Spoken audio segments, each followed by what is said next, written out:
నమస్తే. ఇన్నాళ్ళు నన్ను సపోర్ట్ చేస్తూ, ఎంకరేజ్ చేస్తూ మీ ప్రేమని నాకు అందిస్తున్న ప్రతి ఒక్కరికి కృతజ్ఞతలు. అలాగే ఈ వీడియో కూడా ఖచ్చితంగా మీకు ఉపయోగపడుతుంది. లైక్, షేర్ అండ్ సబ్స్క్రైబ్ చేసి మీ సపోర్ట్‌ని నాకు అందించండి. అలాగే ఈ వీడియో పట్ల మీకున్న అభిప్రాయాన్ని కామెంట్ సెక్షన్‌లో కామెంట్ చేసి తెలియజేయండి. ఇప్పుడు వీడియోని చూద్దాం. నమస్తే, వెల్కమ్ టు అవర్ ఛానల్. నేను పద్మిని. ప్రస్తుతం పాటు ప్రముఖ ఆధ్యాత్మికవేత్త, నారీసేన ఫౌండర్, దత్త ఉపాసకురాలు, శ్రీపాద శ్రీవల్లభ దత్తపీఠం వ్యవస్థాపకురాలు శ్రీమతి లతా దత్త గారు మనతో పాటు ఉన్నారు. మాట్లాడదాం. నమస్తే అక్క. నమస్తే రా. జై గురుదత్త. శ్రీ గురుదత్త అక్క. దత్తుడు ఆరాధనలో దత్తుడితోనే ఉన్నారు. దత్త దత్త దత్త, ఇది తప్ప ఇంకొక మాట లేదు. ఫుల్ బిజీ, క్షణం తీరిక లేకుండా ఉన్నారు కదా. అవును, దత్తలోకం, దత్త సాంప్రదాయం. బ్యూటిఫుల్. లేకపోతే గానగాపురం క్షేత్రం గురించి మాట్లాడుకోవటం అనేది ఎప్పటికప్పుడు చాలా చాలా సంతోషాన్ని ఇస్తుంది. మళ్ళీ ఇప్పుడు ఆశ్వీజ మాసం కూడా వచ్చేస్తోంది కాబట్టి అడుగుతూ ఉన్నారు, ఎప్పుడు మళ్ళీ యాత్ర ఉండబోతోంది? ఆ యాత్ర ఖచ్చితంగా ఉండబోతుంది.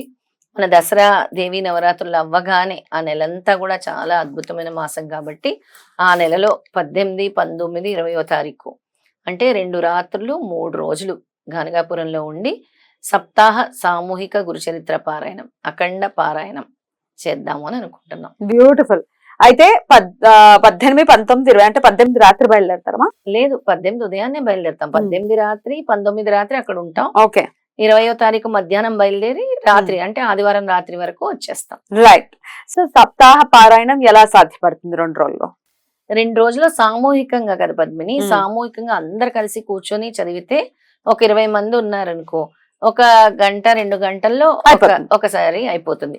అలా 7 సార్లు చేద్దామని అనుకుంటున్నాం. ఆయనకు చాలా ఇష్టమైనది అఖండ సప్తాహ సామూహిక గురుచరిత్ర పారాయణ. సప్తాహ అన్నారు కాబట్టి 7 సార్లు చేద్దాం అనుకుంటున్నాం. రైట్. అక్కడ ఔదంబర వృక్షం దగ్గర ఖచ్చితంగా ప్రతి ఒక్కరూ కూడా చేసుకోవటం, అక్కడే కూర్చుని విధిగా పారాయణం చేసుకోవటం అనేది చూస్తూనే ఉంటాం. సో అక్కడే జరుగుతుంది, ఇంకెక్కడే? అక్కడే జరుగుతుంది. అక్కడే జరుగుతుంది. చక్కగా ప్రశాంతంగా అక్కడే కూర్చోబెట్టి అక్కడ ఒక 2-3 సార్లు అనుకుంటున్నాను. మెయిన్ దేవాలయం పాదుకలు ఎక్కడ ఉంటాయో అక్కడ అనుకుంటున్నాను. అక్కడ కనీసము 1-2 సార్లైనా, మొత్తంగా గానగాపురంలో 7 సార్లు చదవాలి సామూహిక గురుచరిత్ర పారాయణము అని నిర్ణయించుకున్నాను. ఆ శక్తి వేరు. రైట్. ఆ ఔదంబర వృక్షం దగ్గరే చేయటానికి గల కారణం ఏమిటి? ఏంటి అంత పవర్ అక్కడ? స్వామి చెప్పారు, ఔదంబర వృక్షంలోనే నేను ఉంటాను, మీ కర్మల్ని తీసుకొని మీ కోరికలు ఫలించేలా చేస్తాను. ఎవరైతే భీమా అమరజ నదుల్లో స్నానం ఆచరించి వచ్చి నా చుట్టూ ప్రదక్షిణ చేస్తారో, ఔదంబర వృక్షం చుట్టూ 27 ప్రదక్షిణలు చేస్తారో, ఎవరైతే అక్కడ కూర్చొని గురుచరిత్ర పారాయణం చేస్తారో వాళ్ళ సమస్త కోరికలు నేను నెరవేరుస్తాను, వాళ్ళ కర్మల్ని నేను తొలగిస్తాను అని స్వామి స్వయంగా చెప్పటం జరిగింది. అది గురుచరిత్రలో స్వామి ఎన్నో అధ్యాయాల్లో కూడా చెప్పటం జరిగింది. అద్భుతం. సో అక్కడే జరుగుతుంది. అక్కడే జరుగుతుంది. అందుకే ఈ అఖండ సప్తాహాలు అనేవి పద్మిని, ఎంతో మంది మేము పారాయణం చేయాలనుకుంటున్నాము, అమ్మో 7 రోజుల మా వల్ల కాదు, మేము ఈ పారాయణం అనుకుంటారు, మాకు ఎన్నో కర్మలు ఉన్నాయి తొలగట్లేదు, 7 రోజులు చేయలేమన్న వాళ్ళందరి కోసము స్వామి ఇస్తున్న అద్భుత అవకాశం అనుకొని రావాలి. 7 రోజులు మీరు చేయలేని పారాయణము 3 రోజుల్లో అక్కడ మనం చేస్తున్నాము. అది కూడా 7 సార్లు చేస్తున్నాం.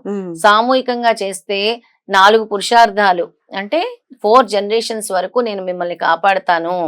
అలాగే మీ ఇంట్లో అన్న వస్త్రాలకు లోటు ఉండదు, చివరికి నా దగ్గరికి చేరుకుంటారు, మీకు ఏ లోటు రాకుండా నేను చూసుకుంటానని స్వామి 51వ అధ్యాయంలో గురుచరిత్రలో చెప్పడం జరిగింది. అద్భుతం, అద్భుతం.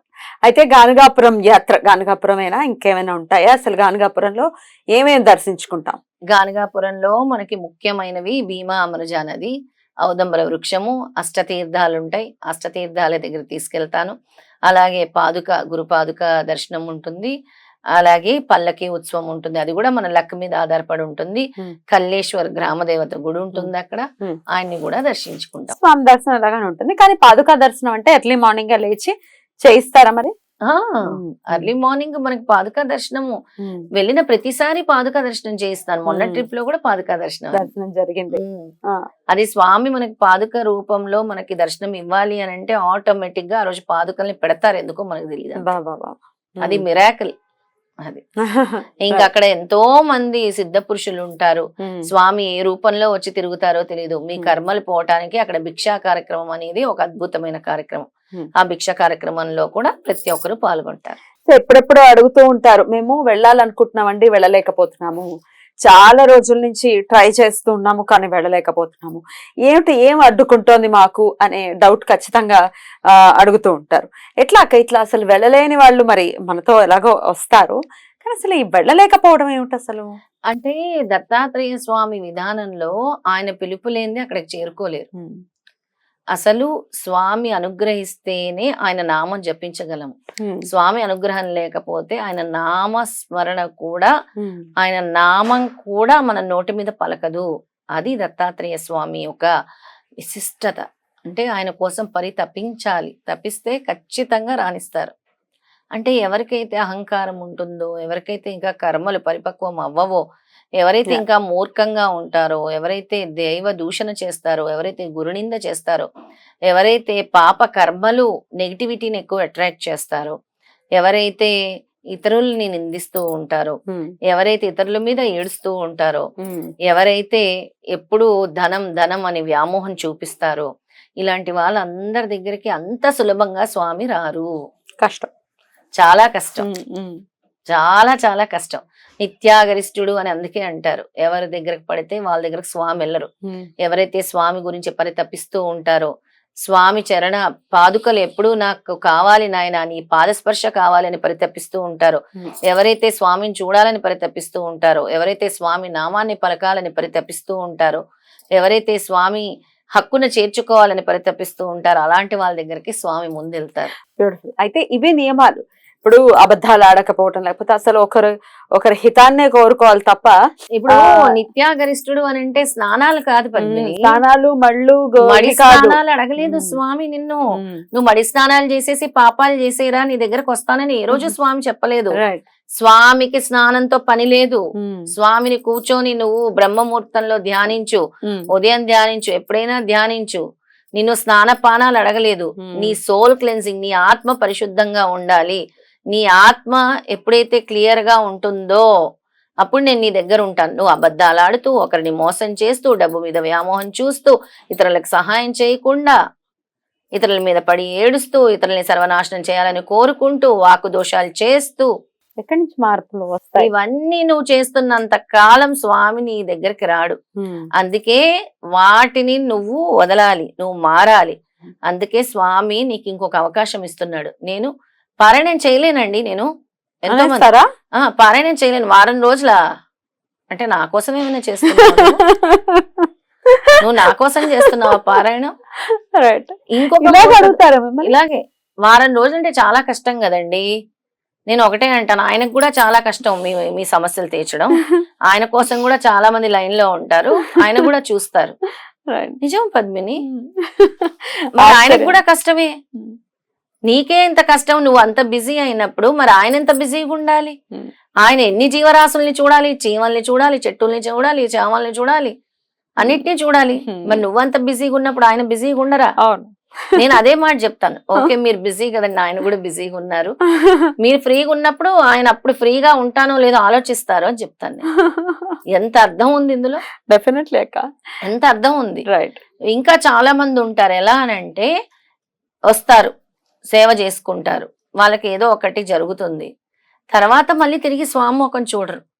మళ్ళీ కష్టం వస్తుంది, పరిగెత్తుకొని హై స్పీడ్ లో స్వామి దగ్గరకు వచ్చేస్తారు. స్వామి స్వామి స్వామి అని.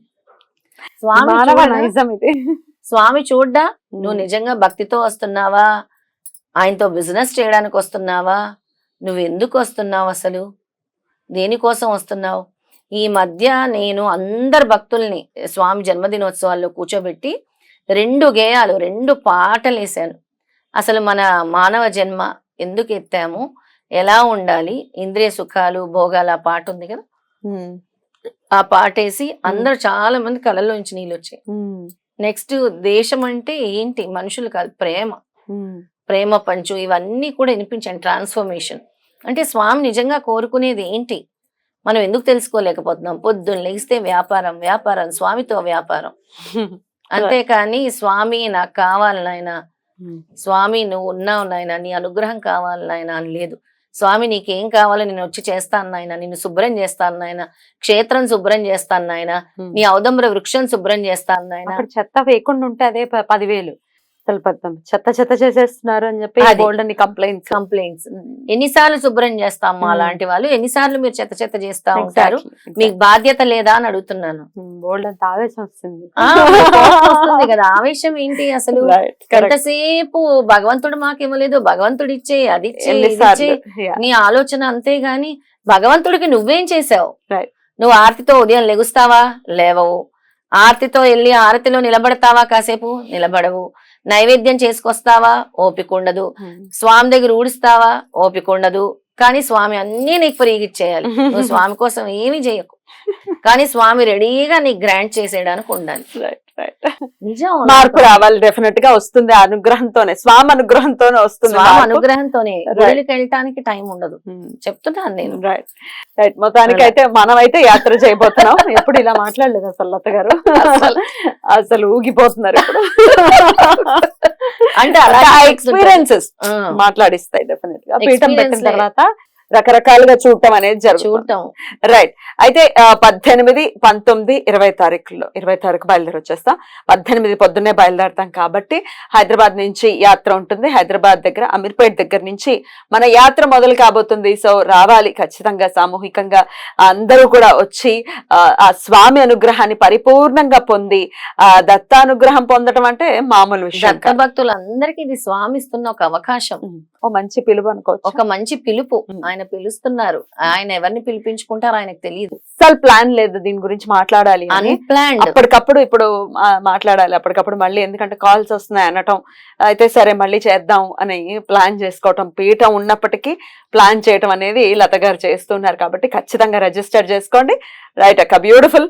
ఇంకో చిన్న విషయం చెప్దాం అనుకుంటున్నాను పద్మిని. స్వామి క్లియర్ గా శ్రీపాద శ్రీవల్లభ చరిత్రలో గాని గురు చరిత్రలో గాని ఏం చెప్పారంటే, భగవంతుడి దగ్గరికి వెళ్ళినప్పుడు పరస్పర స్పందనలు మారటానికి నువ్వు తీసుకెళ్లే టెంకాయ, నువ్వు తీసుకెళ్లే పుష్పాలు, నువ్వు తీసుకెళ్లే ఫ్రూట్స్, పళ్ళు ఏవైతే ఉంటాయో, నువ్వు ఏదైతే భగవంతుడు సమర్పిస్తావో అవి ఊరికే సమర్పించమని చెప్పలేదు. మన సనాతన ధర్మం గాని పెద్దలు గాని అందరు తీసుకెళ్లి సమర్పించేది. అంటే ఇప్పుడు వాళ్ళకి అది కూడా తెలీదు చాలా మందికి. అంటే ఇప్పుడు మనం గాన్గాపూర్ వెళ్తున్నాము, స్వామి దగ్గరికి వెళ్ళినప్పుడు అయినా కూడా ఏదో ఒకటి మనకు చేతనైంది, అక్కడ కొబ్బరికాయ తీసుకోను, పువ్వులు తీసుకోను, స్వామికి సమర్పించాలి. దాని వల్లే స్పందనలు మారుతాయి. బ్యూటిఫుల్ అక్క. యాత్ర ఎప్పట్లాగానే దిగ్విజయం అవ్వాలని మనస్ఫూర్తిగా కోరుకుంటూ చాలా చాలా కృతజ్ఞతలక్క. నమస్తే. జై గురుదత్త. శ్రీ గురుదత్త.